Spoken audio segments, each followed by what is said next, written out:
Well, good morning again, everyone. OTAP here, still in Edmond, Oklahoma, now that we're done running the errands. And since I'm in town, done picking up the dry cleaning, getting the money orders, and just, taking care of the honeydew list. Since I'm in town, I thought I would zoom on over to the University of Central Oklahoma so that we can make another Let's Make Fun of Jason Lowe video. Now, towards the end of last year, when the debate was going on and when he had his failed petition efforts to put a stop to permitless carry in Oklahoma, and part of I think it was, I can't remember which channel it was, either Channel 5 or Channel 9, someone can correct me on this. He was having a co-interview debate with OK2A President Don Spencer, OK2A, of course, being the Oklahoma Second Amendment Association. And they were talking about campus carry. And not even campus carry. He was talking about the danger of tailgating at OU football games and alcohol being involved, and how people could have guns in their cars and they're out tailgating and drinking at the football game, and it's just a recipe for disaster. And it was pointed out that under current Oklahoma law, it is absolutely against the law to walk about a college campus with firearms.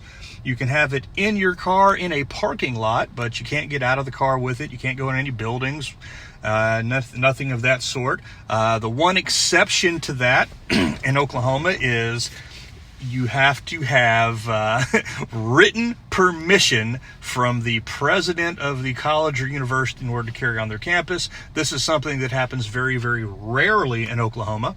But as part of that, when that was pointed out, Representative Lowe yelled out, but you can wind your window down. So that's what we're doing here. We are at a college campus in Oklahoma. In fact, we are in front of, see if we can zoom in on it.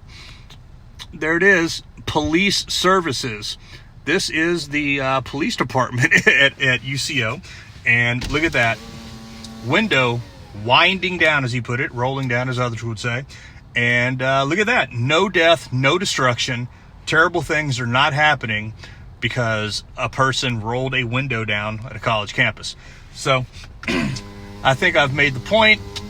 Pointing out absurdity by being absurd, as the great Rush Limbaugh would say.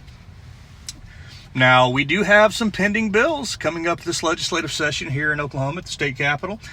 Voice your concerns, voice your support for it. We're looking at campus carry, for real, actual campus carry. Basically, what it would do is, in the case of private universities, it'll become simply a private property issue, private property rights. The people that own the school, since it's private property, would be up to them to decide whether or not to allow the presence of firearms. And it gets the government out of their damn business. It gets the state out of it. Now, for public colleges and universities, the stuff that we, the people, pay for, it will allow carry on campus if you have a handgun license. So, again, this is another issue, another illustration of how what went into effect last November on the 1st was not truly constitutional carry, but permitless carry, if you will, because still at present, there are places that you cannot carry unless you have a license, such as anywhere that alcohol is involved, assuming it is not the primary activity of the establishment that is licensed to dispense alcohol. Now, we also have these other bills coming down the pike, as they say, this campus carry bill. Again, a license will be required. We're looking at capital carry at the state capitol, 23rd and Lincoln in Oklahoma City. A license will be required for that. So there will be caveats to that, of course. There are issues, as far as the verbiage is concerned, the language involved with the campus carry bill that will need to be hashed out. There are some issues, again, some of these other preclusions will kind of overlap and interact with it. Yes, if this passes, yes, if you have the handgun license, you can carry on the campus. But, again, if there are certain places on campus where there's alcohol involved, there's an issue there. If you're looking at places on the campus that could be considered government buildings that conduct business with the public, there could be a concern there. So there are going to need to be various exceptions written in to cover these things. Otherwise, again, you're going to have people that are going to have their oops moments, and they're going to catch a penalty. Unfortunately, unlike the current situation with alcohol, it will not be a felony, which is a good thing. But there is the potential for people to run afoul of the law through their own ignorance. And of course, ignorance of the law is never an excuse.